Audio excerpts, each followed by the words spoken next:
Hello friends, कैसे आप? उम्मीद है आप बखैर आफ़ियत होंगे। तो economics, micro economics marathon for FA exclusively आपके सामने जो है रखने जा रहा हूँ। तो उम्मीद है आप इस्तिफ़ादा करेंगे इससे। और बुनियादी तौर पर जो भी मैराथन होते हैं, अक्सर आपने मैराथन देखे होंगे, इशारों में मैं बात कर रहा हूँ। तो चाहे 4 आवर्स का मैराथन है, जहाँ तक एफए की बात है और जहाँ तक इकोनॉमिक्स की बात है, तो अक्सर मैराथन में स्टूडेंट्स का टाइम ज़ाया होता है।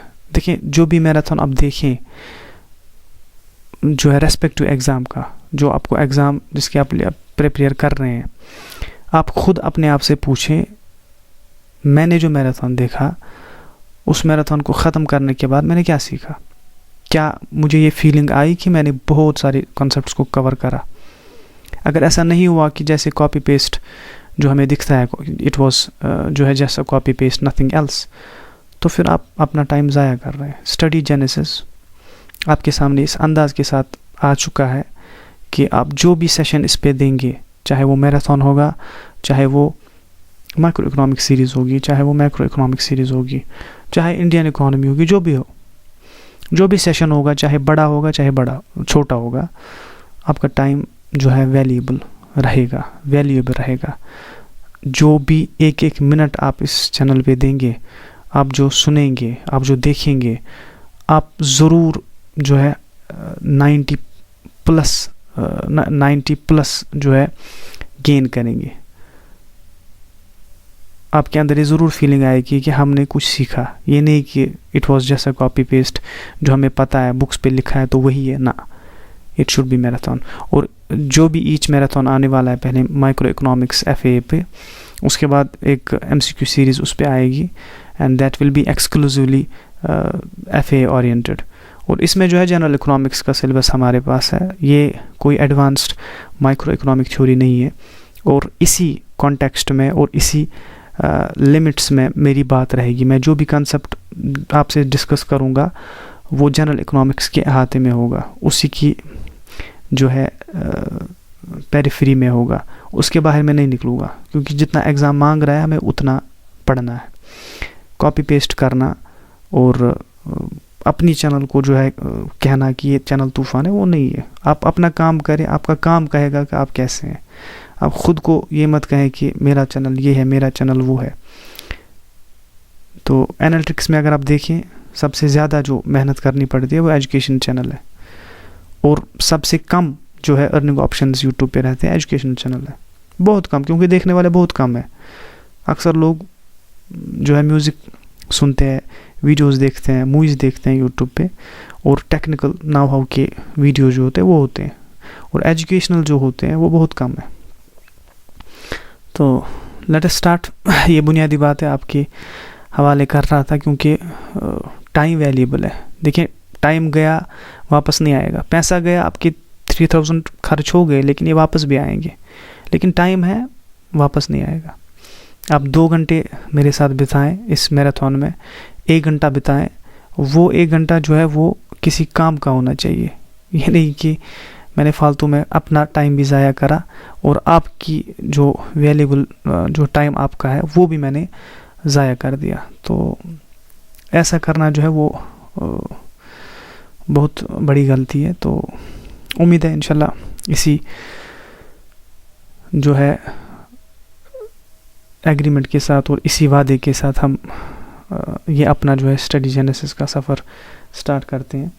चाहे जो भी सीरीज़ होगी, इसमें स्टार्टिंग इकोनॉमिक्स की होती है। As I being masters in economics, मेरी ये अदना कोशिश होगी कि जो टेक्निकलिटी और जो स्कोर अक्सर जेके एसएसबी एग्ज़ाम्स में बहुत लो रहता है, तो इस चैनल के जो मैराथन्स हैं और बाकी जो लेक्चर्स इंशाल्लाह आने वाले हैं, तो उसको देख के आपको ये रियलाइज़ होना चाहिए कि we have covered each and everything, and each and every concept is quite simple and easy. तो लेट अस स्टार्ट। तो यहाँ पर जो है पेज नंबर 2 मैंने जो है खुला के रखा था। हम पीछे जाते हैं यहाँ पे जी। यहाँ पे हम जाते हैं, मैंने हाईलाइट करके रखा है कुछ। तो इंट्रोडक्शन में हम देखते हैं कि इकोनॉमिक्स जो है, economics is an important branch of social science which deals with behavior of human beings in relation to economic activities.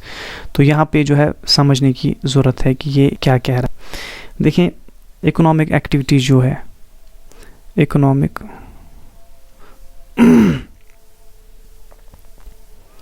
Economic activities जो है ना, एक्टिविटी, जो भी एक्टिविटी जिसका जो एंड रिज़ल्ट हो वो क्या हो, वो गुड हो, ठीक है, वो गुड हो या सर्विस हो, जो भी एक्टिविटी हो जिसका एंड रिजल्ट जो है या तो गुड हो या तो सर्विस हो, उसको हम इकोनॉमिक एक्टिविटी कहते हैं। अभी टीचर है, एक सर्विस दे रहा है, तो इसको हम इकोनॉमिक एक्टिविटी कहते हैं। अभी एक डॉक्टर है, वो एक सर्विस दे रहा है, उसको हम इकोनॉमिक एक्टिविटी कहेंगे। अभी मैं कोई प्रोडक्ट बना रहा हूँ, या तो सेल फ़ोन बना रहा हूँ या कोई और प्रोडक्ट, तो इसको इकोनॉमिक एक्टिविटी कहते हैं। तो human behaviour in relation to economic activities, इसको समझेंगे, थोड़ा टेक्निकल पॉइंट है। तो पॉइंट ये है कि जो हमारे पास है, वी एज्यूम कि हमारे पास जो है प्लॉट ऑफ लैंड है हमारे पास, ठीक है, प्लॉट ऑफ लैंड है हमारे पास। तो ये जो लैंड है इसके डिफरेंट यूजेस है, ठीक है, इसके डिफरेंट यूजेस है। हम इस पे वेजिटेशन भी कर सकते हैं, वेजिटेशन। हम इस लैंड पे जो है एक शॉपिंग कॉम्प्लेक्स भी बना सकते हैं, है ना, शॉपिंग कॉम्प्लेक्स। हम इस लैंड पे एक स्कूल भी बना सकते हैं। हम इस लैंड पे एक फिश फार्म भी बना सकते हैं।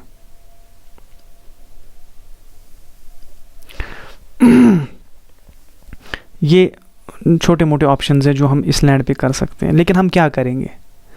देखें, अगर हम शॉपिंग कॉम्प्लेक्स की तरफ जाए, हमारे पास इतना अमाउंट नहीं है कि हम इस पे इन्वेस्ट कर सके, और मार्केट भी उतना नहीं है जो इसको हायर कर सके, तो ये ऑप्शन भी जो है ख़त्म हो गया।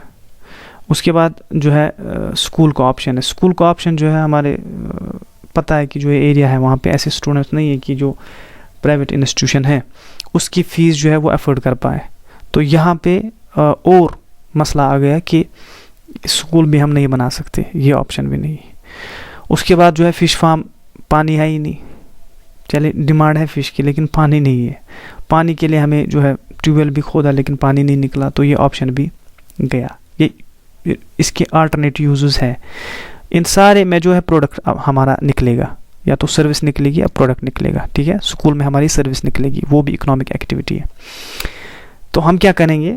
हमारा लैंड जो है फर्टाइल है हमारे पास, तो इरिगेशन तो है लेकिन उस जो है लेवल पे पानी नहीं है कि जो फिश फार्म के लिए ज़रूरत हमें लगेगा। तो वेजिटेबल्स की डिमांड रहती है, तो इन्वेस्टमेंट जो है वेजिटेबल्स को, सीड्स एंड अदर थिंग्स, वो बहुत कम है। तो वी विल इन्वेस्ट इन, तो हम जो है हार्वेस्ट करेंगे, तो वेजिटेशन करेंगे, हम करेंगे वेजिटेशन। तो ये बिहेवियर है। हमारे पास एक प्लॉट ऑफ लैंड था, इसके कई सारे यूजेस हैं। हमने क्या किया? हमने इस लैंड को एक पर्टिकुलर यूज़ के लिए इस्तेमाल किया। तो ये हमारा बिहेवियर है। अमिड दीज ऑप्शंस हमारा बिहेवियर है। सो इसी को कहते हैं human behaviour in relation to economic activities. तो इकोनॉमिक्स सारा जो है इसी के बारे में है। इसको हम कहते हैं कि हमने जो अपना लैंड है इसको हमने एलोकेट किया टू वेजिटेशन। इसको हम, ये याद रखिएगा, टर्म इम्पॉर्टेंट है। इसको हम जो है रिसोर्स एलोकेशन कहते हैं, रिसोर्स एलोकेशन। इसको हम रिसोर्स एलोकेशन कहते हैं। बहुत इंपॉर्टेंट कॉन्सेप्ट है। तो माइक्रो इकोनॉमिक थ्योरी में हम रिसोर्स एलोकेशन के बारे में ही बात करते हैं। तो उम्मीद है पॉइंट क्लियर जो है हुआ होगा। उसके बाद हम वापस आते हैं, having more practical applicability, it's called queen of social sciences. तो इसको हम थोड़ा सा यहाँ पे ये कहेंगे कि फॉर एग्जांपल हमारे पास जो है हमारे पास ये है कई सारे सब्जेक्ट्स हैं। फॉर एग्जांपल हम पॉलिटिकल साइंस लेंगे। पॉलिटिकल साइंस में हम क्या कहते हैं कि हमारे पास डेमोक्रेसी का कॉन्सेप्ट है, ठीक है। डेमोक्रेसी का कॉन्सेप्ट है हमारे पास, है ना,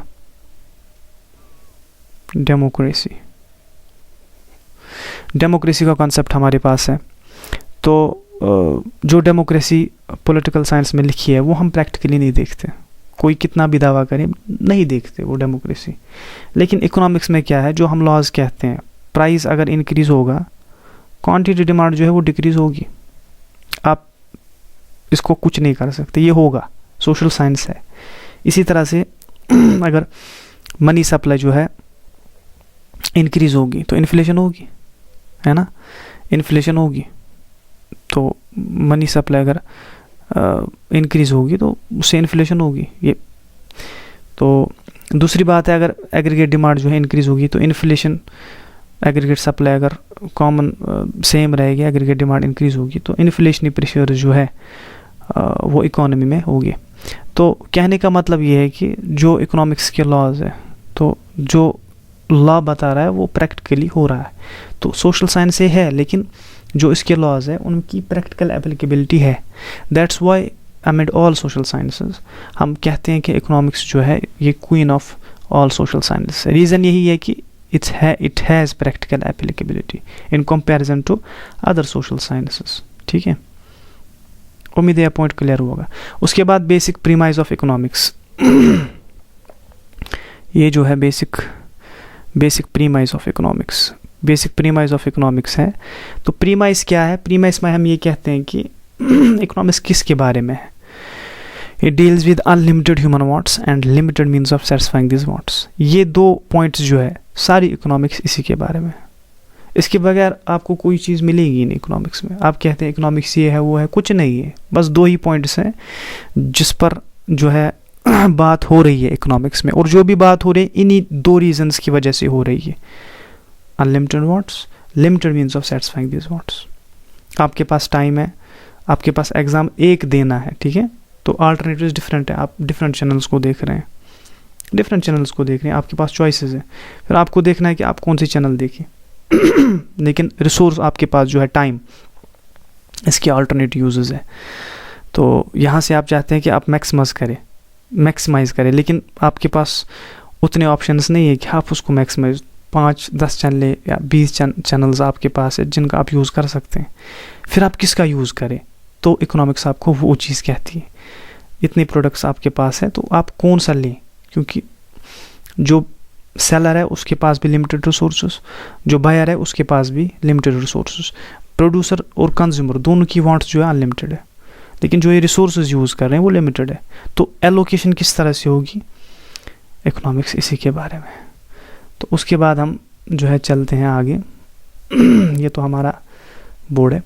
definitions of economics, well definition, welfare definition, scarcity definition, growth oriented definition. Well definition जो है इसका क्रक्स ये है कि economics is all about wealth. अगर आपकी इकोनॉमी में प्रॉब्लम चल रही है तो इनका सोल्यूशन सिर्फ ये है कि वेल्थ आप क्रिएट करें। अगर पॉवर्टी है वेल्थ आप क्रिएट करें, अनएम्प्लॉयमेंट है वेल्थ को क्रिएट करें, अगर रिसेशन है इकोनॉमी में वेल्थ को क्रिएट करें।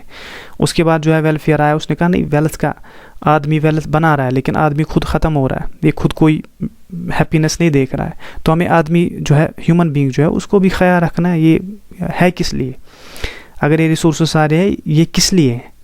तो फिर वेलफेयर कॉन्सेप्ट आ गया, उसने कहा वेल्थ प्लस वेलफेयर। उसके बाद आगे दूसरी डेफिनेशन आई, स्केर्सिटी डेफिनेशन। इसको वन बाय वन डिस्कस करते हैं टू द पॉइंट शॉर्ट में कि कौन सी बात किस तरह से है। स्केर्सिटी ने कहा कि नहीं, रिसोर्स जो है वेल्थ के बारे में नहीं है, ये वेलफेयर के बारे में नहीं है, हमें मसला ये है जो हम देख रहे हैं इकोनॉमिक प्रॉब्लम जो है वो इस वजह से ह्यूमन वांट्स आर अनलिमिटेड, लेकिन जो means to satisfy this wants वो अनलिमिटेड है।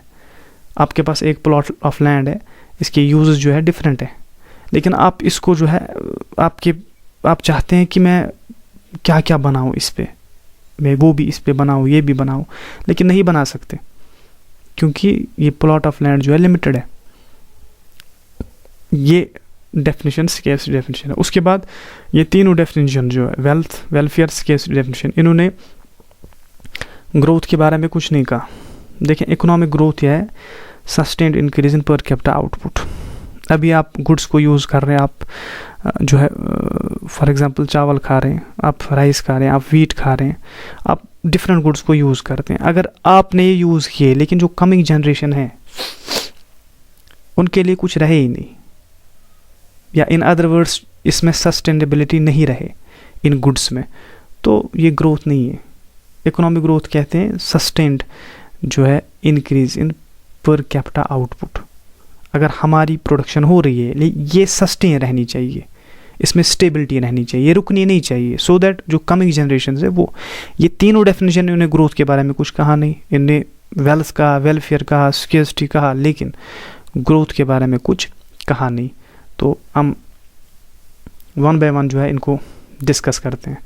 तो यहाँ पे जो है पहला डेफिनेशन है वेल्थ, और क्लासिकल डेफिनेशन इसको कहते हैं। पहली जो है वेल्थ डेफिनेशन को क्लासिकल डेफिनेशन भी कहते हैं। तो इसका जो प्रोपाउंडर है, इसका जो फाउंडर है एडम स्मिथ। एडम स्मिथ ने अपनी जो है बुक लिखी an inquiry into the cause of wealth of nations. तो इसने कहा कि इकोनॉमिक्स साइंस ऑफ वेल्थ, जिस तरह से मैंने कहा कि उसने पब्लिश की बुक एक, जिस तरह से आपको पता होगी 1776 में, वो डेट मैंने मेंशन नहीं करा इधर लेकिन मैं कह रहा हूँ। तो ये 1776 में उसने बुक एक पब्लिश करी। तो उसमें उसने वेल्थ के बारे में सारा किया, nature and cause of wealth of Nations, और ही इज़ ऑफन कॉल्ड जो है फादर ऑफ इकोनॉमिक्स। वाई?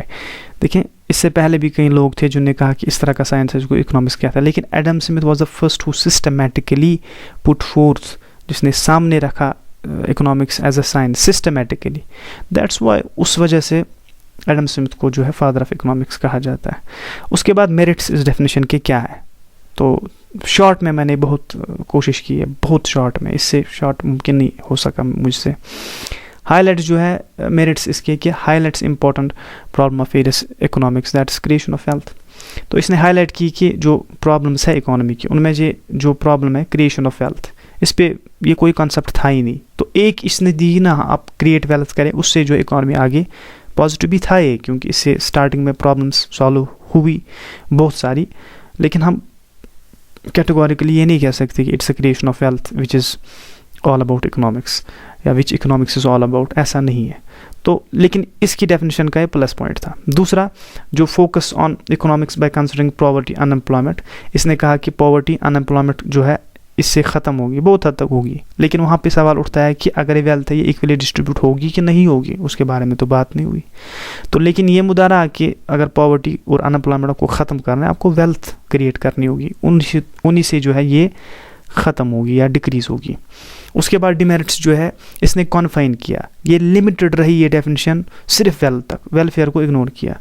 आदमी जो है ये कमा रहा है, ये गड्ढा खोद रहा है, खजाना निकाल रहा है, he is digging out treasures, but मसला ये है कि इसका क्या बनेगा।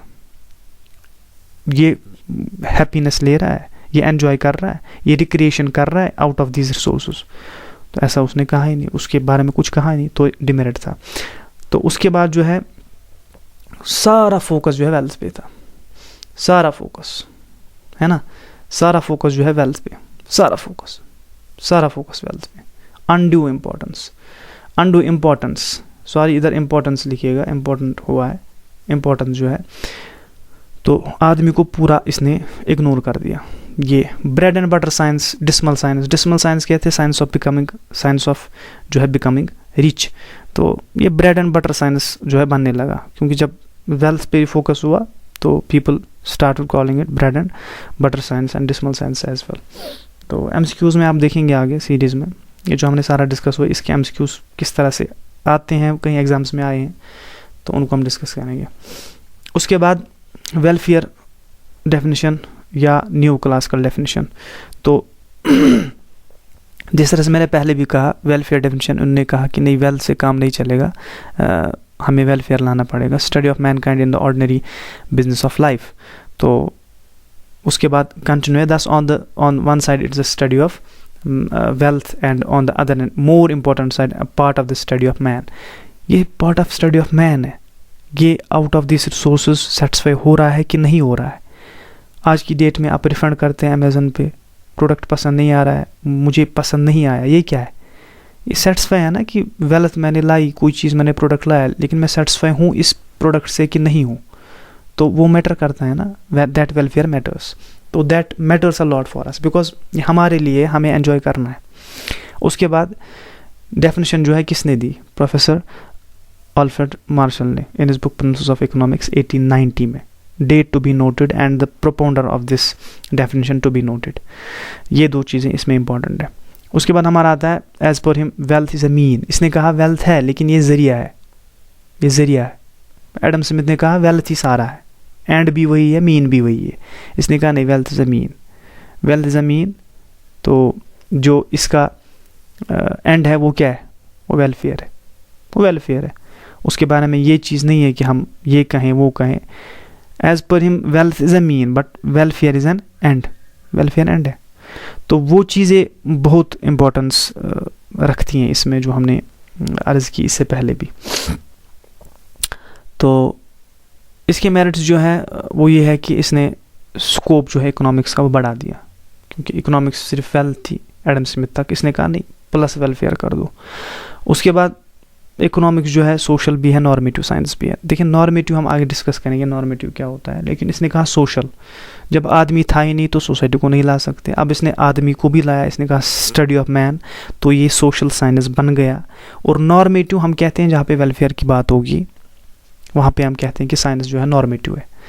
तो एडम्स जो मार्शल है इसने इसकी डेफिनेशन की ये मेरिट है।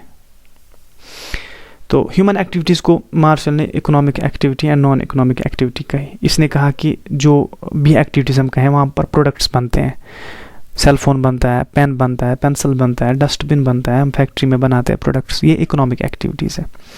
लेकिन जब एक टीचर जो है स्टूडेंट्स बनाता है, ठीक है, या फॉर एग्जांपल टीचर अपनी सर्विसेज देता है ना, ये भी सेटिस्फाई करता है स्टूडेंट्स को पढ़ाकर, या डॉक्टर जो है अपनी सर्विसेज देता है, पेशेंट्स को ट्रीटमेंट करता है, ये नॉन इकोनॉमिक एक्टिविटीज़ जो मार्शल ने डिफाइन की। इसने कहा कि नॉन इकोनॉमिक एक्टिविटीज़ को हम कंसिडर नहीं करेंगे बिकॉज वहाँ पे कोई गुड नहीं आ रहा है, कोई कमोडिटी नहीं आ रही है, ये इसकी जो है। बट मसला ये है कि वहाँ पे जब डॉक्टर एक सर्विस देता है वहाँ पे वो इनकम जनरेट कर रहा है, वो एक फैक्टर ऑफ प्रोडक्शन है, वो इनकम जनरेट कर रहा है, इनकम गेन कर रहा है, तो उसको हम इकोनॉमिक्स में आराम से ले सकते हैं, and that should be a part of economics. इसने कहा नहीं जी, इसको हम नहीं ले, हम सिर्फ इकोनॉमिक एक्टिविटीज़ को लेंगे। तो वो इसकी जो है डेफिनेशन की जो है डिमेरिट है। Ignored services and focused on goods only, ये पहला। दूसरा है कि वैग कॉन्सेप्ट ऑफ वेलफेयर, जो कॉन्सेप्ट था वेलफेयर का, तो वो वैग यानी इसने खुल कर नहीं कहा, ओपनली ने इसको पूरी तरह से एक्सप्लेन नहीं किया कि बाबा अगर कॉन्सेप्ट है वेलफेयर का वो क्या है, वो उसने कहा ही नहीं। तो नतीजा ये निकला कि हम वेलफेयर को नहीं कह पाए so far as Marshall is concerned, कि वेलफेयर से क्या मतलब लेता है वो उसने ओपनली नहीं, क्लियरली नहीं कहा। स्केर्सिटी को इसने पूरी तरह से नेगलेक्ट कर दिया। तो मार्शल ही पहला है वो जिसने इकोनॉमिक्स को पहली बार, टर्म इकोनॉमिक्स को पहली बार यूज़ किया। उसके बाद हमारी स्केर्सिटी डेफिनेशन जो है आ जाती है। इकोनॉमिक्स इज अ साइंस, ठीक है, इकोनॉमिक्स जो है is a science which studies human behaviour as a relationship between limited unlimited, as a relationship between unlimited and scarce means, है ना, unlimited and scarce means which have alternative uses। ये definition में थोड़ा सा यहाँ पे मिस हुआ है मुझे टाइप करते वक्त। Economics is a science which studies the human behaviour as a relation between unlimited wants, ठीक है, अनलिमिटेड वांट्स। ये डेफिनेशन आप सबको याद होगी, इट्स जस्ट अ रिमाइंडर, कोई मसला नहीं है। Unlimited wants and scarce means which have alternative uses, तो डेफिनेशन किसने दी, एल रॉबिन्स ने। मेरिट्स क्या है इसके, इसने कहा साइंस। तो साइंस क्या होते हैं आगे हम पढ़ेंगे, हम जस्ट टच करेंगे यहाँ पे जो मेरिट्स है। तो इसने कहा अनलिमिटेड एंड से साइंस ऑफ चॉइस, जब अनलिमिटेड एंड से हमें चॉइस करना पड़ेगी। आप शर्ट्स की दुकान पे जाते हैं, आपके पास जो है, जिस तरह से मैंने प्लॉट ऑफ लैंड की एग्जांपल दी, डिफरेंट यूज़ है, स्कूल है, फिश फार्म है, जो है शॉपिंग कॉम्प्लेक्स है, वेजिटेशन है, ये ऑप्शंस है। इनमें से आपको जब ऑप्शंस आता है तो चॉइस का क्वेश्चन उड़ जाता है, तो इसीलिए इकोनॉमिक्स को साइंस ऑफ चॉइस भी कहते हैं। तो ये किसकी डेफिनेशन के हिसाब से, रॉबिन्स की डेफिनेशन के हिसाब से। तो मीन्स जो है हमारे पास है, जो मीन्स है हमारे पास जो ज़राया है वो स्केर्सिटी में है, वो बहुत कम है, लेकिन इसके जो है अल्टरनेटिव यूजेस है। तो यही अल्टरनेटिव यूजेस जो है हम आगे देखेंगे इसके बारे में इकोनॉमिक्स है। डिमेरिट्स क्या है कि डेफिनेशन ने जो है जस्ट रिड्यूस्ड इसका किया कि it's just a science of choice, confine किया, साइंस ऑफ चॉइस है जी और कुछ नहीं। उसके बाद इकोनॉमिक जो है न्यूट्रल बिटवीन एंड्स है, इस पॉइंट को जो है समझा जाए। न्यूट्रल बिटवीन एंड्स क्या होता है, यहाँ पे हम कहेंगे न्यूट्रल बिटवीन एंड्स है ना, ये वर्ड जो है neutral between ends. Neutral between ends जो है गुड और बैड के, फॉर एग्जांपल कोई अल्कोहल पिएगा या कोई ओपीएम पिएगा, ठीक है, ये लाइक प्रोडक्ट वो सेटिस्फाई उससे होगा, ठीक है, उसकी यूटिलिटी बढ़ेगी उससे, इसमें कोई शक नहीं, वो प्रोडक्ट एक है, लेकिन उसकी हेल्थ ख़राब हो रही है। या अगर कोई अल्कोहल यूज़ कर रहा है उसकी वजह से दूसरे इफ़ेक्ट्स आ जाते हैं। इसने कहा कोई बात नहीं, अगर ये गलत चीज़ है, ये प्रोडक्ट जो है अल्कोहल, ये मैं समझा रहा हूँ आपको, अल्कोहल अगर है ये यूज़ किया जा रहा है, इसके वजह से सोसाइटी में डिफरेंट इश्यूज़ होते हैं और इसकी हेल्थ भी खुद ख़राब होती है। रॉबिन्स ने कहा नहीं, मसला नहीं है, इसकी जो वांट्स हैं वो अनलिमिटेड है, उसमें से एक वांट है ये भी कि ये शराब पिए, ये अल्कोहल का यूज़ करे। तो इसने यूज़ किया, है ना, इसने यूज़ किया, तो लेकिन जो इसके नुकसानात थे वो कंसिडर नहीं होंगे। न्यूट्रल है, आपका मकसद क्या होगा, आप कमोडिटी को यूज़ करेंगे, आप वांट्स को सेटिस्फाई करेंगे, लेकिन ये वांट्स किस तरह की होंगी वो मैटर नहीं करेगा। चाहे ये ethically point to be noted, अखलाकी तौर पर ये चीज़ सही हो लेकिन आप सेटिस्फाई हो रहे हो, ये चीज़ गलत हो लेकिन आप सेटिस्फाई हो रहे हो, इसके बारे में कोई जो है फ़र्क नहीं है। This is one and the same, that's why it's called neutral, it's neutral between ends. तो ये पॉइंट क्लियर हुआ। उसके बाद इकोनॉमिक ग्रोथ एंड डेवलपमेंट, उसके बारे में कोई बात नहीं है, सस्टेनेबिलिटी होनी चाहिए, उसके बारे में कोई भी बात यहाँ पर हमें दिख नहीं रही। तो economic problem as out abundance as well, जो है नॉट ओनली स्केर्सिटी। अब इसने कहा कि इकोनॉमिक प्रॉब्लम जो है, इकोनॉमिक प्रॉब्लम ये है कि हम जो है फेस कर रहे हैं स्केर्सिटी वजह से, है ना, तो हम अपनी वांट्स को सेटिस्फाई नहीं कर पाते, तो वांट्स अनलिमिटेड, रिसोर्सेज अनलिमिटेड है, तो इस वजह से है जो इकोनॉमी में प्रॉब्लम्स है। इकोनॉमिक प्रॉब्लम है ना, ये इकोनॉमी में अगर प्रॉब्लम्स है, अगर डिमांड जो है वो कम क्यों है, प्रोडक्ट्स बिक नहीं रहे हैं, वजह क्या है, वजह ये है कि रिसोर्सेज लिमिटेड है, मेरे पास इनकम कम थी तो मेरे पास सेविंग्स ही नहीं, तो मैं प्रोडक्ट क्या लूँगा बाज़ार से। तो कॉन्सेप्ट तो ये है ना, लिमिटेड रिसोर्सेज है, चाहे हमारे पास पैसा हो लिमिटेड, हमारे पास लैंड हो लिमिटेड, हमारे पास लेबर हो लिमिटेड, हमारे पास एंटरप्रेन्योर्स हो लिमिटेड, अनलिमिटेड नहीं है कोई भी चीज़। तो सारी जो प्रॉब्लम्स होगी मैक्रो इकोनॉमिक लेवल पे या माइक्रो इकोनॉमिक लेवल पे, वो ड्यू टू स्केर्सिटी है। लेकिन जो डिप्रेशन ऑफ 1930s था, ये ज़रूरी नहीं कि इकोनॉमिक प्रॉब्लम खाली अराइज होगी due to scarcity. Out of abundance भी जब हमारे पास बहुत सारे रिसोर्सेज होंगे तब भी इकोनॉमिक प्रॉब्लम होती है। आप कहेंगे कैसे, ये क्या बात है। देखिए ग्रेट डिप्रेशन ऑफ 1930s, जब अनएम्प्लॉयमेंट पीक पर थी अनएम्प्लॉयमेंट, और इकोनॉमी में रिसेशन था, वो क्यों था, 2 पॉइंट्स में कहूँगा।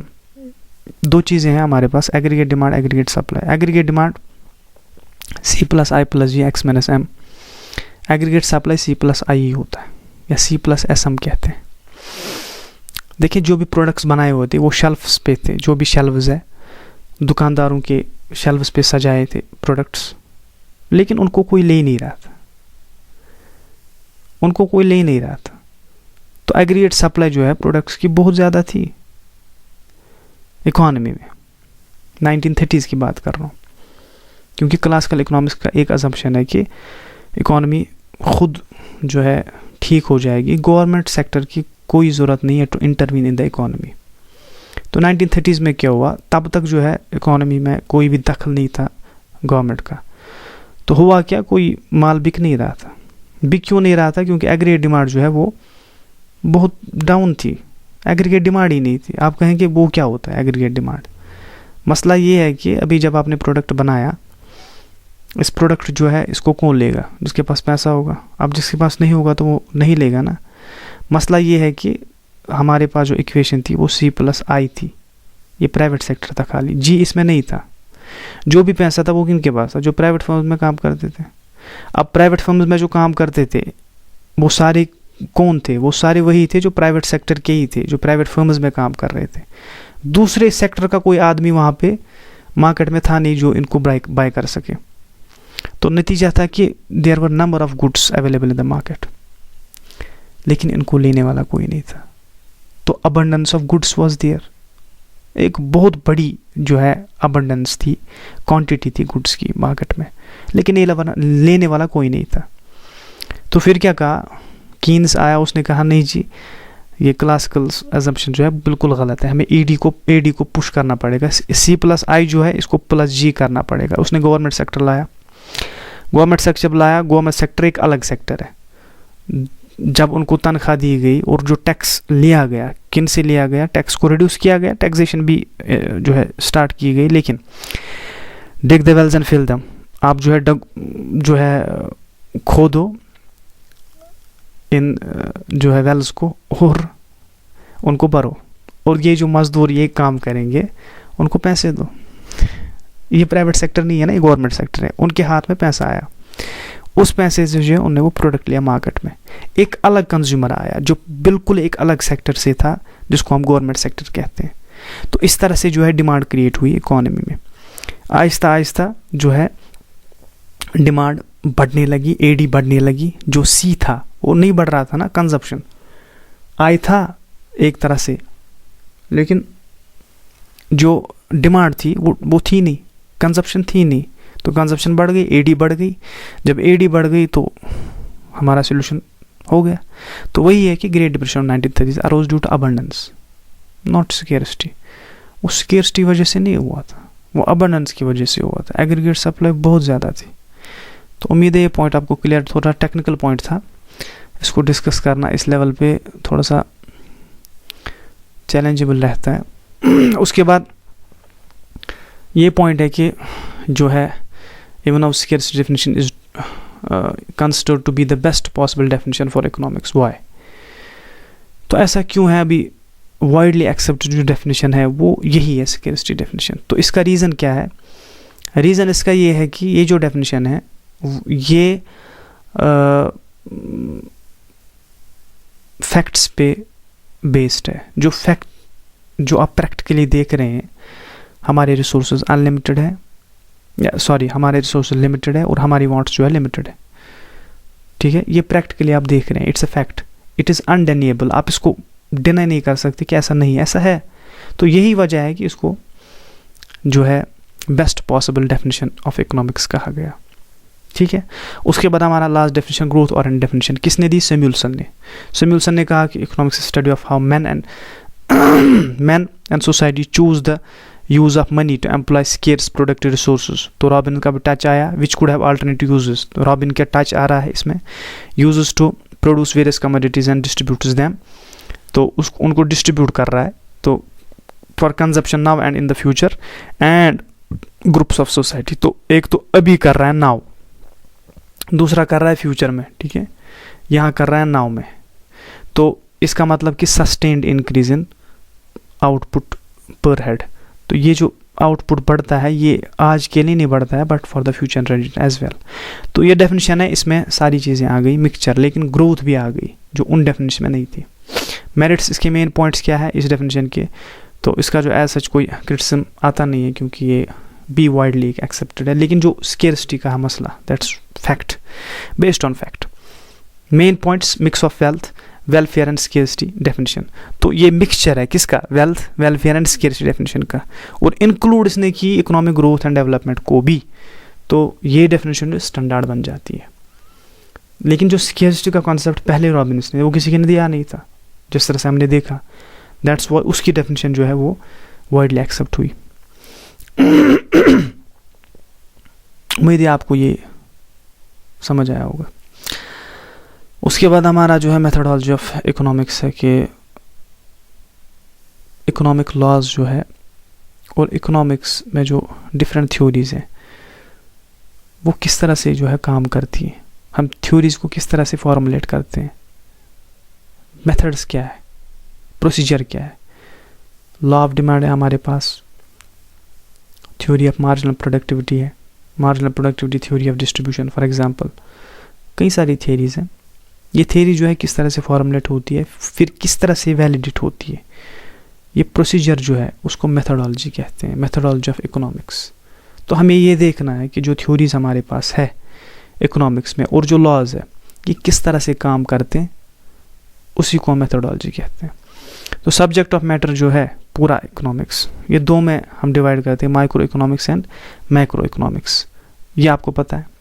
माइक्रो इकोनॉमिक्स क्या है, माइक्रोस्कोपिक व्यू ऑफ इकोनॉमी है। आप इंडिविजुअल की इनकम देखते हैं माइक्रो इकोनॉमिक्स में, लेकिन मैक्रो इकोनॉमिक्स जो है टेलीस्कोपिक व्यू ऑफ इकोनॉमी है। आप इकोनॉमी को दूर से देखते हैं एज अ होल। आप कहते हैं इकोनॉमी की जो है इनकम क्या है, उसको हम नेशनल इनकम कहते हैं, ठीक है।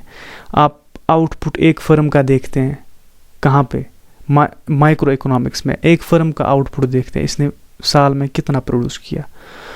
लेकिन मैक्रो इकोनॉमिक्स में आप एक इकोनॉमी का आउटपुट देखते हैं, उसको हम कहते हैं जीडीपी।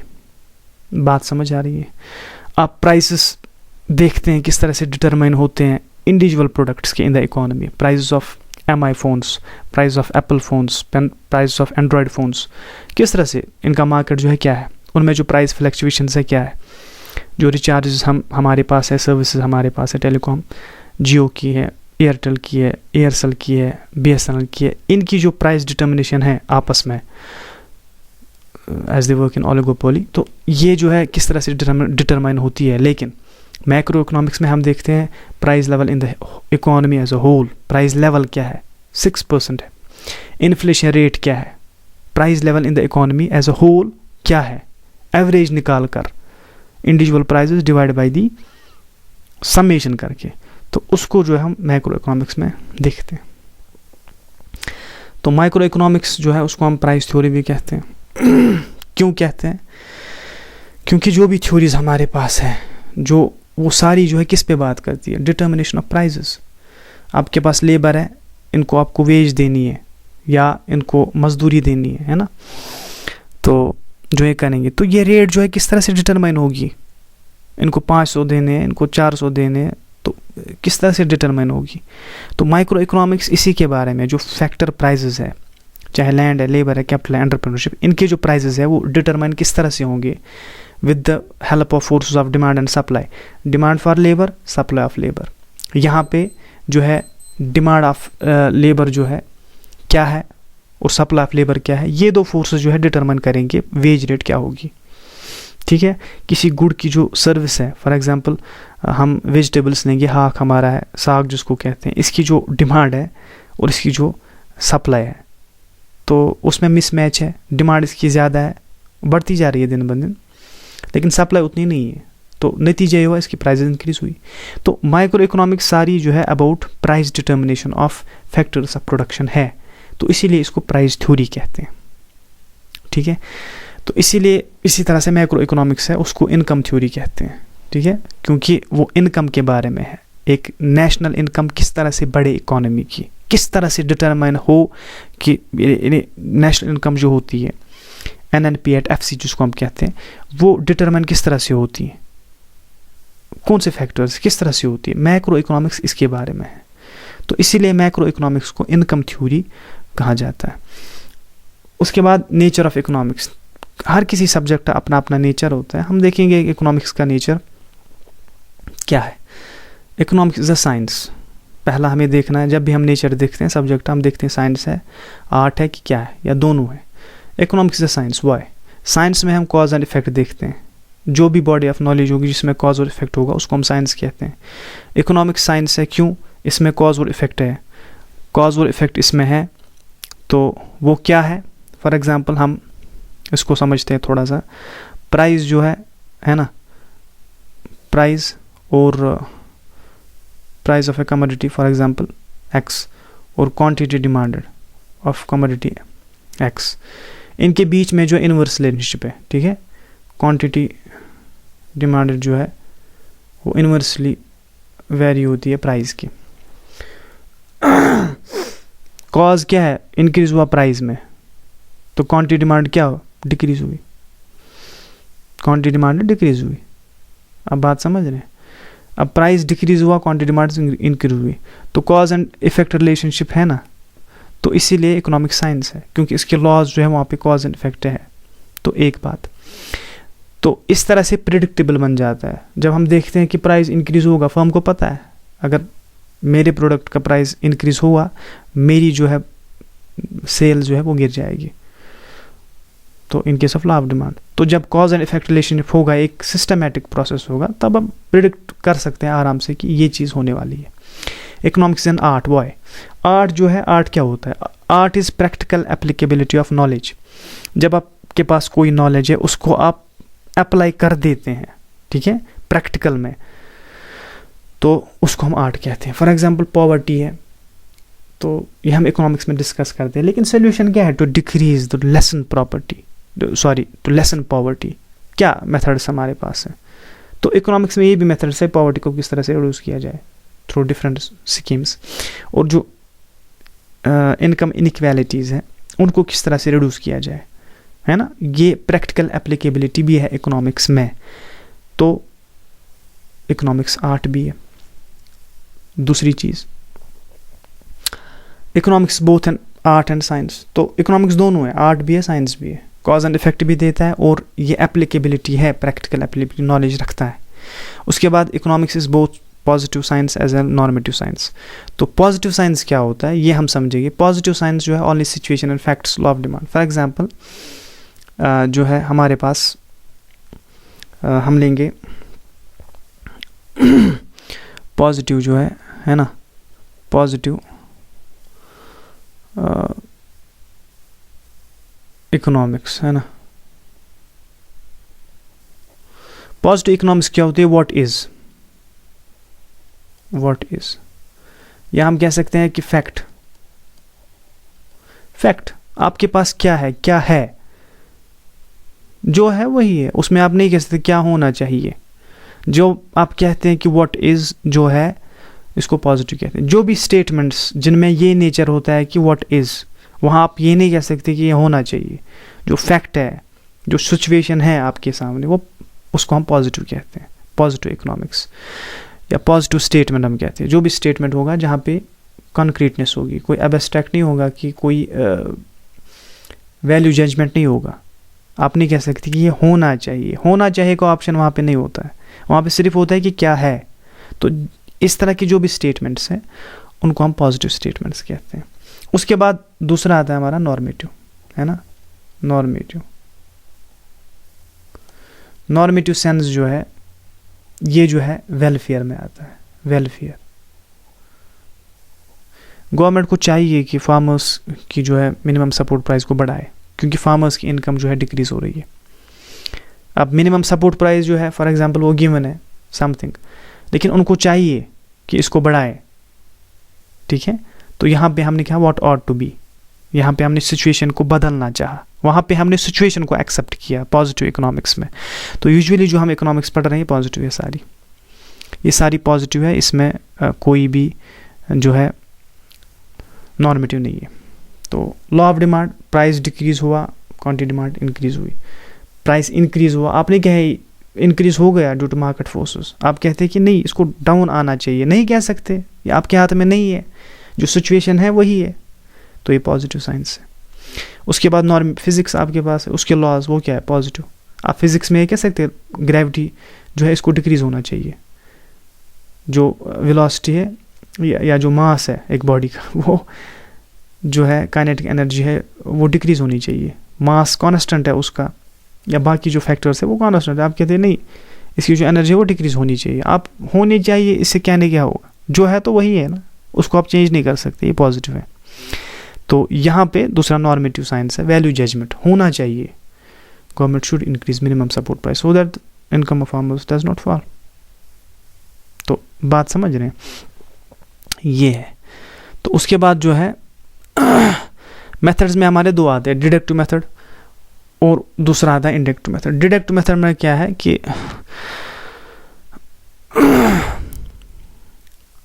इसको हम एब्स्ट्रैक्ट मेथड भी कहते हैं। For example every man is mortal, all man are mortal, for example सबको मरना है। Socrates is a man, Socrates is a mortal. हमने क्या समझा यहाँ पे, हमने जो है ये समझा कि ऑल मैन, हमने कहा कि ऑल मैन है ना, ऑल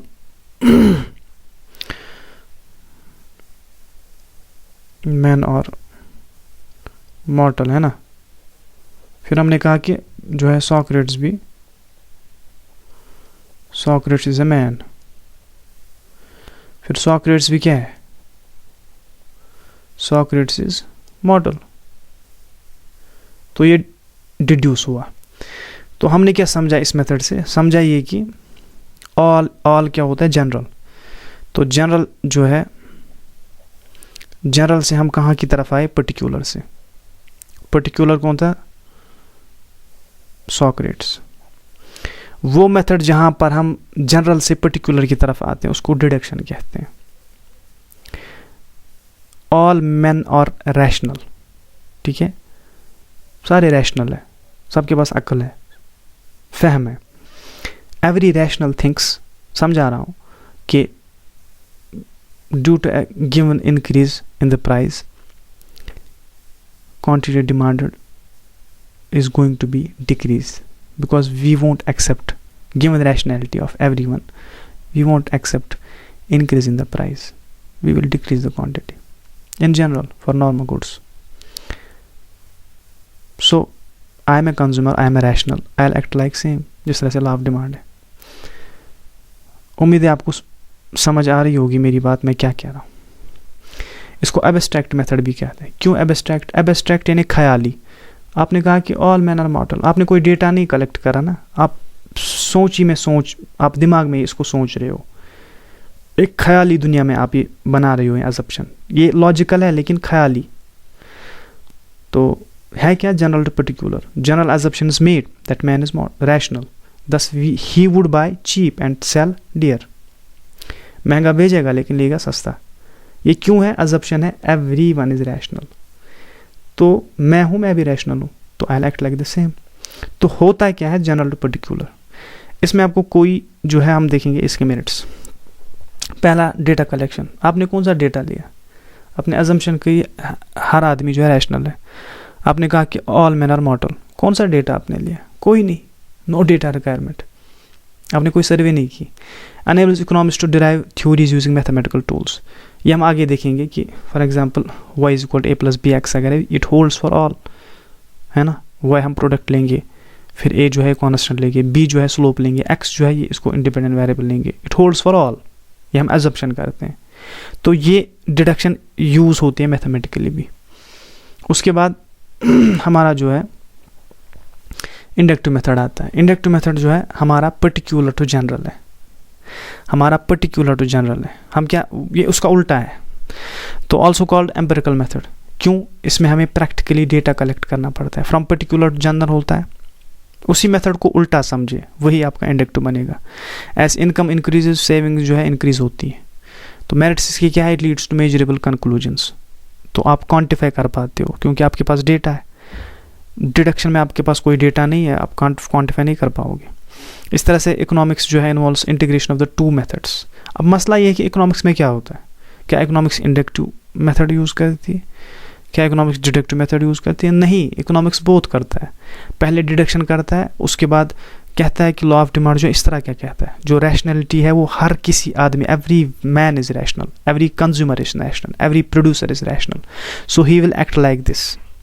तो फिर हम मार्केट में जाते we collect demand at different prices and the respective quantity demanded we calculate that. उसके बाद जब हम कैलकुलेट करते हैं वी सी दैट रिलेशनशिप जो है वेरिएबल वो इनवर्स है, फिर हम डिड्यूस करते हैं। तो इकोनॉमिक जो है formal integration of two methods है, इंडक्टिव मेथड भी डिडक्टिव मेथड भी। कैसे, सिंपल एग्जांपल में दिए, लॉ ऑफ डिमांड जो है किस पे है, डिडक्शन पे है, लेकिन इसको हमें वेरीफाई करना है प्रैक्टिकली। हम डेटा कलेक्ट करते हैं quantity demanded at the given prices, फिर हम उसमें जो है कोरिलेशन कोएफिशिएंट को यूज़ करते हैं। हम ये देखते हैं कि वहाँ पे माइनस आया, जो कोरिलेशन कोएफिशिएंट है वो माइनस में आया, यानी इनवर्स रिलेशनशिप जो है वो हमें दिखी। ये हमने विद हेल्प ऑफ डेटा लिखा। उसके बाद हमने इसको डन कर दिया, हमने वेरीफाई कर दिया थ्योरी को, ठीक है। सेंट्रल इकोनॉमिक प्रॉब्लम्स, देखिए इकोनॉमी के पास प्रॉब्लम्स जो है वो central problems of an economy जिनको कहते हैं वो क्या है, इनको सेंट्रल कहा जाता है क्योंकि इकोनॉमी में सारी इकोनॉमी यही प्रॉब्लम्स हैं। आप माइक्रो लेवल पे देखें यही प्रॉब्लम्स हैं, मैक्रो लेवल पे देखें यही। क्यों है, हम ये सवाल क्यों उठाते हैं, व्हाट टू प्रोड्यूस, अगर हमने प्रोड्यूस कर दिया ये ज़ाया ना हो जाए, क्योंकि मेरे पैसे अगर मैंने इन्वेस्ट कर दिए गलत जगह पे तो ये ज़ाया नहीं होने चाहिए। तो इसको बचाने के लिए मैंने क्या करा, मैंने जो है ये सोचना है कि व्हाट टू प्रोड्यूस। उसके बाद जब मैं प्रोड्यूस कर रहा हूँ मुझे पता है कि इसके लिए मुझे फैक्टर्स ऑफ प्रोडक्शन चाहिए, मुझे लेबर चाहिए, मुझे इनपुट्स चाहिए। उन इनपुट्स जो है उनकी भी सप्लाई जो है वो लिमिटेड है, उस पर पैसा मुझे खर्च करना है। ये नहीं कि वो अनलिमिटेड है कि मैं 5 रुपये दूंगा एक मज़दूर को, ऐसा तो नहीं है, वो भी लिमिटेड है, उनकी प्राइस जो है वो अच्छी खासी है। तो हाउ टू प्रोड्यूस, तो उसके बाद जो है डिफरेंट मीन्स ऑफ प्रोडक्शन है। आप मशीन से भी प्रोडक्ट बना सकते हैं, लेबर से भी बना सकते हैं। आपको सस्ता किस में रहेगा, आप बात समझ रहे हैं। तो किस तरह से प्रोड्यूस करेंगे।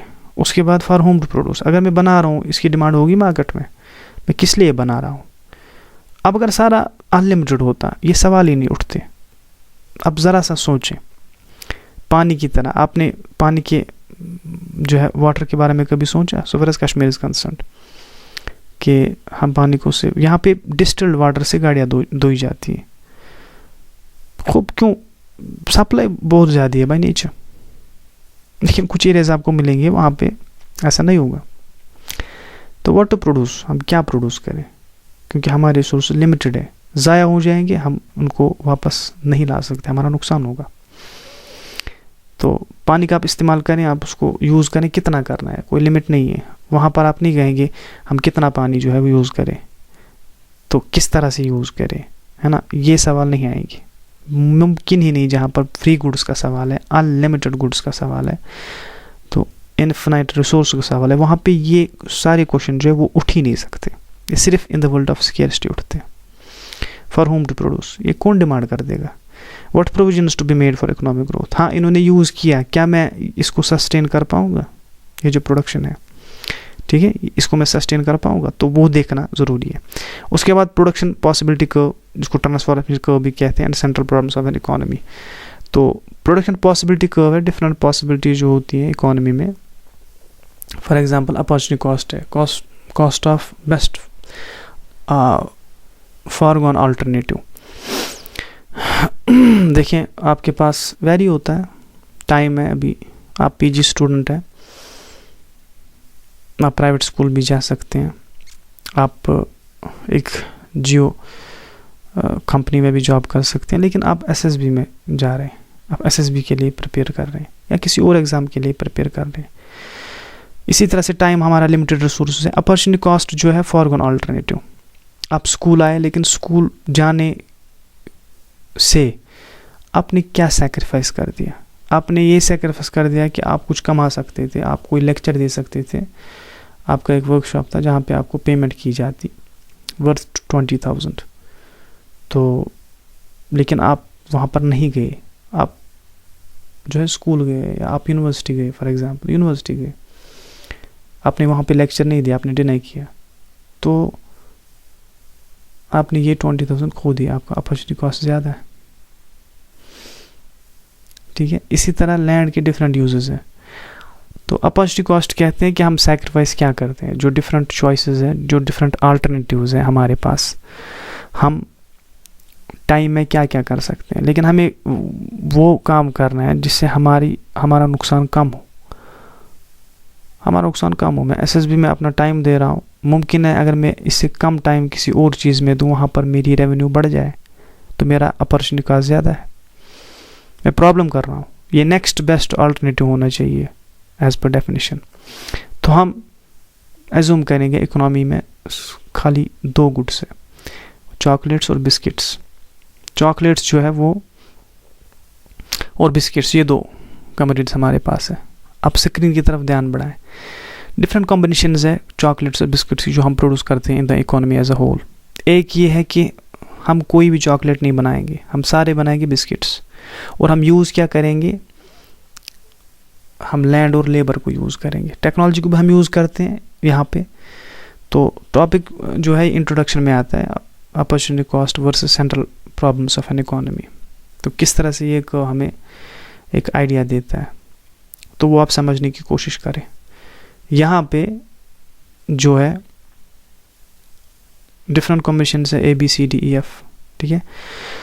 चॉकलेट से बिस्किट्स है, तो 0 चॉकलेट 15 बिस्किट। अगर 0 बनाएंगे तो सब बिस्किट बनाने, जब 15 हम यूनिट्स बनाएंगे बिस्किट्स के, इसका मतलब है जो सारी रिसोर्सेज हैं, सारा लैंड बिस्किट्स के लिए यूज़ हो रहा है, और सारी जो लेबर है वो भी बिस्किट्स के लिए, और कैपिटल जो हमारा है टेक्नोलॉजी वो कांस्टेंट है इन द शॉर्ट रन, उसको हम नहीं बढ़ा रहे। ये दो लैंड भी जो है वो फिक्स्ड है, सिर्फ लेबर वेरी हो रहा है। लेकिन यहाँ पे जो भी इनपुट्स है वो किसको लग रहे हैं? बिस्किट्स को, ठीक है। तो उसके बाद हम बी पर जाते हैं, हम कहते हैं नहीं हम 1 चॉकलेट बनाएंगे, हम आपने 1 इंक्रीज़ किया यूनिट ऑफ चॉकलेट, तो वो जो है बिस्किट जो है 14 हम बन रहे हैं, अब जो है 15 नहीं बन पा रहे। ऐसा क्यों हो रहा है? क्योंकि जो हमारे पास लेबर है वो लिमिटेड है ना, हम उसको, वो फ्री तो नहीं है ना, हम उसको भी इंक्रीज़ कर सकते हैं नहीं, उनको हमें जो है रिनोमिनेशन देना पड़ता है, उनको वेज देनी पड़ती है। तो यहाँ से जो कुछ लेबर हमने निकाला बिस्किट्स से, वो हमने किस पर लगाया? एक तो लैंड भी हमने जो है कुछ इसके लिए रखा, और हमने लेबर भी इस पे लगाया, ठीक है। एक कैपिटल हमारे पास स्टॉक जो है वो चॉकलेट्स पे भी लगाया, और इस पे लेबर भी हमने लगाया। तो जो फैक्टर्स थे हमने इस पे लगाया, तो 1 यूनिट चॉकलेट्स का इंक्रीज करने से हमने 1 यूनिट बिस्किट्स का खो दिया, 15 - 14। उसके बाद हमने और इंक्रीज कर दिया, हमने सी पर आए, तो हमने चॉकलेट्स का और 1 यूनिट बढ़ाया, तो और 1 यूनिट बढ़ाने से जो है 14 से लेके कहाँ तक आएगा? 12 तक। तो यहाँ पे 2 हमने खो दिए। तो जब हम 1 इंक्रीज कर रहे हैं तो 1 यूनिट हमने खोना पड़ता है। यह अपॉर्चुनिटी कॉस्ट है। किसका? Opportunity cost of producing 1 chocolate. 1 chocolate के प्रोड्यूस करने से हमें जो है 1 यूनिट बिस्किट का खोना पड़ता है, हमें सैक्रिफाइस करना पड़ता है। तो जितना सैक्रिफाइस कम करना पड़ेगा उतना अच्छा है, जितना सैक्रिफाइस ज़्यादा होगा, given a unit increase in the production of another good. Unit increase, इसको याद में रखिए, आप इसको जहन में रखिए। उसके बाद 2 to 3 जाता है। जब 2 to 3 जाता है, हम 1 यूनिट और करते हैं प्रोड्यूस, तो ये 9 पर आ जाता है, और 3 हमें खोने पड़ते हैं, हमें और 3 खोने पड़ते हैं। इसका मतलब क्या है? लेबर के पास इसकी डिफरेंट इम्प्लीकेशंस हो सकती हैं। जो हमारा लेबर है वो, और जो हमारे रिसोर्स है, तो वो प्रोडक्टिव है किस चीज़ के लिए? बिस्किट्स के लिए, वो बिस्किट्स के लिए। यहाँ पे प्रोडक्ट 1 यूनिट जो है, देखिए आप कितना हमारा लेबर खा रहा है। 1 यूनिट कितना लेबर खा रहा है, लेकिन वहाँ पे जो बिस्किट्स है वो बहुत बना रहा था, 15 बना रहा था। यहाँ पे तो 9 पे आ चुका आप, तो अपॉर्चुनिटी कॉस्ट 3 है। पहले 12 था, अब 9 पे आ गया तो 3। उसके बाद 4 और 5 बना, तो उसके बाद 4 बना, तो अपॉर्चुनिटी कॉस्ट जो है वो क्या है? इंक्रीज हो रहा है। तो यहाँ पर नुकसान है, ये डिक्रीज होना चाहिए। यहाँ पे अपॉर्चुनिटी कॉस्ट इंक्रीज हो रहा है, तो ये नेचर ऑफ गुड्स पे भी डिपेंड करता है कि क्यों इंक्रीज होता है। ये हमें जनरल इकोनॉमिक्स में नहीं पढ़ना है कि what are the factors behind that lead to opportunity cost to decrease in this case. तो अब हमारा पॉइंट है कि हम कौन सी कॉम्बिनेशन को सिलेक्ट करें, ठीक है। ये हमने ग्राफ बना दिया ग्राफ हमने बना दिया, तो ग्राफ में हमने ये प्रोडक्शन पॉसिबिलिटी कर्व, तो जहाँ पे हमारा अपॉर्चुनिटी कॉस्ट बहुत कम है, जिसको हम एक्सेप्ट कर सकते हैं एज इकोनॉमी में, हमने वो कॉम्बिनेशन बनानी है, ठीक है। हमने वो कॉम्बिनेशन बनानी है जहाँ पे हमारा अपॉर्चुनिटी कॉस्ट, अब आप खुद कहें, अगर आप 0 बनाएं, फॉर एग्जांपल हम देखते हैं ये अपॉर्चुनिटी कॉस्ट 1 2 3 4 5, अपॉर्चुनिटी कॉस्ट क्या है हमारे पास? 1। तो ये हमें देखना पड़ेगा इकोनॉमी में कि चॉकलेट्स की डिमांड कितनी है, हम कौन सी कॉम्बिनेशन। अगर 0 डिमांड तो है नहीं, अगर 3 यूनिट्स ऑफ चॉकलेट हमें ज़रूरत है, ठीक है, इकोनॉमी में, और 9 यूनिट्स ऑफ जो है यूनिट्स हमें ज़रूरत है। ये समझना है पॉइंट, चार्ट यानी टेबल को सामने रखना, ये छोटी बात है। तो बड़ी बात है इसको एक्सप्लेन करना। 3 यूनिट्स और 9 यूनिट्स ऑफ बिस्किट्स, अगर हम इसको लें, हम इकोनॉमी में देखते हैं कि there is a demand worth 3 units of chocolates and there is a demand worth 9 units of biscuits in the economy, ठीक है।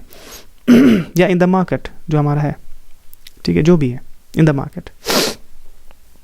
तो हम क्या करेंगे, हम डी को लेंगे। तो व्हाट टू प्रोड्यूस जो है इसका हमें सोल्यूशन मिल गया। कहाँ से हमें सोल्यूशन मिल गया, जो है प्रोडक्शन पॉसिबिलिटी कर्व से। तो इसीलिए जो है production possibility curve using the concept of opportunity cost, यहाँ पे अपॉर्चुनिटी कॉस्ट भी हमारा क्या है, वो 3 है, इसके आगे 4 है और इसके पीछे जो है 3 है, तो इन बिटवीन आ रहा है, ये पहली। दूसरी जो है प्रोड्यूसर साइड से भी एक्सेप्टेबल है, तो कंज्यूमर साइड से भी जो हमारी डिमांड है वो पूरी हो रही है, और डिमांड है इकोनॉमी में ये जिसको हम ले सकते हैं, तो हम से कॉम्बिनेशन डी को लेंगे। तो इस तरह से हमें सोल्यूशन मिलता है what to produce. We will produce 3 units of chocolates and 9 units of biscuits. तो ये सेंट्रल प्रॉब्लम्स जो है हाउ टू प्रोड्यूस, तो उसका भी सोल्यूशन है कि बाबा इसको हमें इतने यूनिट्स लगते हैं टू प्रोड्यूस 3 चॉकलेट्स, एंड इसको हमें इतने यूनिट्स लगते हैं प्रोड्यूस 9 बिस्किट्स। तो कोई प्रॉब्लम नहीं है, हमारा कोई नुकसान नहीं है, हम प्रॉफिट में आ रही है। तो फॉर होम टू प्रोड्यूस हम देख रहे हैं इकोनॉमी में डिमांड है, तो ये हमने पहले ही देखा है।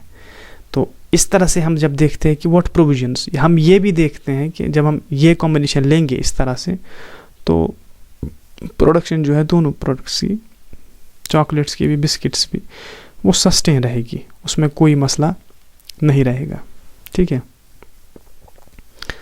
तो ये है डी को हम लेंगे इधर, ठीक है। हम डी को जो है, ये हमारे पास डी है, इसको हम लेंगे जो हमने देखा, ठीक है। उसके बाद हम बेसिक कॉन्सेप्ट्स ऑफ इकोनॉमिक्स जो है, कुछ utility, want, satisfying power of A commodity. एक जो हमारे पास प्रोडक्ट एक होता है अच्छी क्वालिटी का, ठीक है, ताज़ा होता है, जिससे हम सेटिस्फाई होते हैं, या कोई ब्रांडेड प्रोडक्ट होता है, हम सेटिस्फाई हो जाते हैं, ठीक है, हमें पसंद आता है वो, उसकी फिनिश, उसकी बाकी जो क्वालिटीज़ हैं, फाइन क्वालिटी का, प्राइम क्वालिटी का होता है। तो जितना भी पावर होगा किसी कमोडिटी का टू सेटिस्फाई आर वांट्स, उसको यूटिलिटी कहते हैं। फिर यूटिलिटी की 2 टाइप्स है, एक कार्डिनल यूटिलिटी है जिसको हम मेजर कर सकते हैं। फॉर एग्जांपल 10 में से 9 मार्क्स आप क्या है, लेकिन आपने सोचा है कि मार्क्स क्या है, ये कोई यूनिट है ही नहीं, इसको आप समझ ही नहीं सकते, ये सेटिस्फैक्शन है, इसको यूटिल्स कहते हैं। तो मैं बहुत सेटिस्फाई हुआ, मैं 10 में से 10 दूंगा, ठीक है। उसके बाद ऑर्डिनल यूटिलिटी है, वहाँ पे रैंक का सिस्टम है कि utility of good A is greater than utility of B, वहाँ पे आप इसको मेजर नहीं कर सकते। वैल्यू, फॉर एग्जांपल वैल्यू जो है हमारे पास, वैल्यू अगर हम कहेंगे जो है 1 पेन, ठीक है, 1 pen is equal to 2 pencils, तो एक पेन जो है इसका वैल्यू 2 पेंसिल्स के बराबर, इसको वैल्यू कहेंगे। लेकिन एक पेंसिल जो है हमारे पास 5 रुपीज़ का है, तो एक पेन जो है कितना बना, 5 × 2, वो बना 10 रुपीज़, है ना। तो इसको हम जब हम मॉनेटरी में लेते हैं, इसको हम प्राइस कहते हैं, वो जो है उसको वैल्यू हम कहते हैं, वैल्यू इन एक्सचेंज, यानी 1 पेन 2 पेंसिल्स के बराबर है। इस तरह से वेल्थ, थिंग्स हैविंग वैल्यू। उसके बाद हम स्टॉक्स कहते हैं, नो टाइम डायमेंशन, जो भी वेरिएबल्स हैं हमारे पास जिनका कोई टाइम डायमेंशन नहीं है, वेल्थ है, ठीक है। ये जो है स्टॉक है, क्योंकि इसमें कोई डायमेंशन नहीं है कि वेल्थ हम पर मंथ कैलकुलेट करते हैं, पर ईयर ना, इसको हम कभी भी देख सकते हैं। जीडीपी जो है हमारा, वो क्या है, वो फ्लो कॉन्सेप्ट है। डिमांड जो है वो क्या है, फ्लो कॉन्सेप्ट है। क्यों, इसको हम पर पीरियड स्टडी करते हैं, इसको हम ऐसे नहीं हवा में देखते हैं, ठीक है। तो फ्लो को भी हम जो है वो टाइम डायमेंशन, तो जिन भी वेरिएबल्स में माइक्रो इकोनॉमिक्स में हम टाइम डायमेंशन कंसिडर करते हैं, उसको फ्लो कॉन्सेप्ट कहते हैं। और जिस कॉन्सेप्ट में हम टाइम डायमेंशन को नहीं लेते, उसको हम स्टॉक्स कहते हैं। तो ये लिटिल बिट कॉन्सेप्ट है हमारा। तो this was all about marathon of micro economics of FA. तो इसके बाद इंशाल्लाह एमसीक्यू सीरीज़ जो है आएगी आपके साथ, आपके सामने। एमसीक्यू सीरीज़ इसी पे बेस्ड होगी और उसकी जो है फोकस इन्हीं टॉपिक्स पे होगा और वेल ऑर्गेनाइज एमसीक्यूज़ होंगे, अबाउट 67 to 70 इसी तरह नंबर होगा उनका। तो वो हम डिस्कस करेंगे एंड मुझे उम्मीद है आपको मैराथन बहुत अच्छा लगा होगा। और इंशाल्लाह जो MCQs आप इसके बाद देखेंगे तो मुझे उम्मीद है कि आप बहुत अच्छी तरह से वो MCQs को सॉल्व कर पाएंगे। तो इस तरह से न सिर्फ आप JK SSB के लिए प्रिपेयर होंगे, जो ये लेवल है जनरल इकोनॉमिक्स का, आप बहुत सारे एग्ज़ाम्स जो आने वाले हैं जहाँ पे भी इकोनॉमिक्स का सिलेबस होगा वहाँ आप बहुत अच्छे से जो है वो सेटिस्फाई होके आप एग्ज़ाम्स में जो है अच्छा स्कोर कर पाएंगे सो फार एज इकोनॉमिक्स कंसर्न्ड। सो फ़िलहाल के इतना ही, दूसरे सेशन में इंशाल्लाह देखते हैं।